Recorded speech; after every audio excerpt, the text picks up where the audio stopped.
In the name of the Father, and of the Son, and of the Holy Spirit. Amen. The Lord be with you. Hello.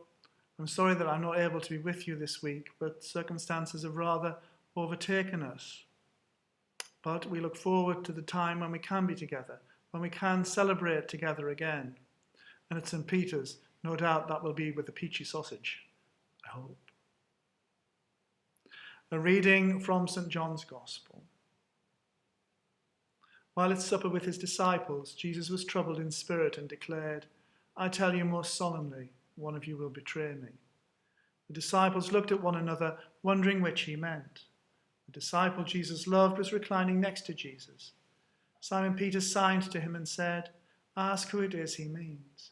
So leaning back on Jesus' breast, he said, "Who is it, Lord?" "It is the one," replied Jesus, "to whom I give the piece of bread that I shall dip in the dish." He dipped the piece of bread and gave it to Judas, son of Simon Iscariot. At that instant, after Judas had taken the bread, Satan entered him. Jesus then said, "What you are going to do, do quickly." None of the others at table understood the reason he said this. Since Judas had charge of the common fund, some of them thought Jesus was telling him, "Buy what we need for the festival," or telling him to give something to the poor. As soon as Judas had taken the piece of bread, he went out. Night had fallen. When he had gone, Jesus said, "Now has the Son of Man been glorified, and in him God has been glorified. If God has been glorified in him, God will in turn glorify him in himself, and will glorify him very soon." Night had fallen. Words from that gospel reading. Chilling words. Night had fallen.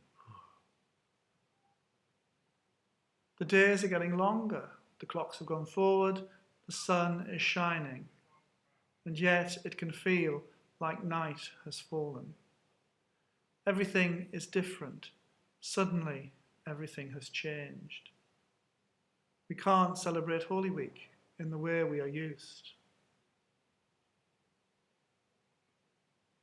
The last time I preached at St. Peter's, the Gospel was the story of the Transfiguration, where Peter, James and John were given a glimpse of the glory of Jesus.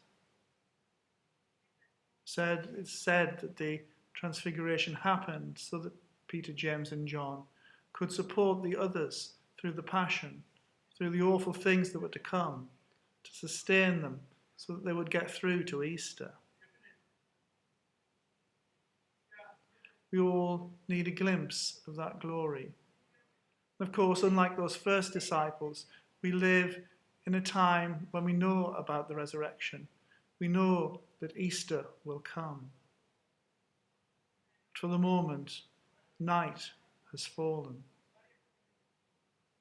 But after those words, Jesus does go on to say, "Now has the Son of Man been glorified, and in him God has been glorified. If God has been glorified in him, God will in turn glorify himself. God will in turn pity these things aren't recorded. If God has been glorified in him, God will in turn glorify him in himself, and will glorify him very soon." We know that the Passion leads to Easter. We know that good triumphs over evil.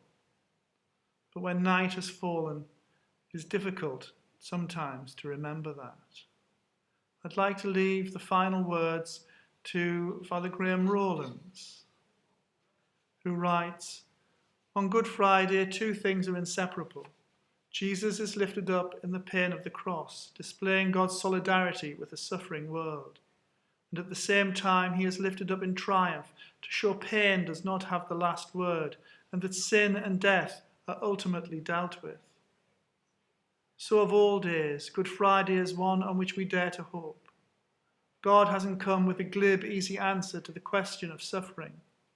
But on the cross, he has entered into the question himself to show that he is with us. So doing, the horizon is opened beyond our imagining. Our lives have become places where healing and love can dwell."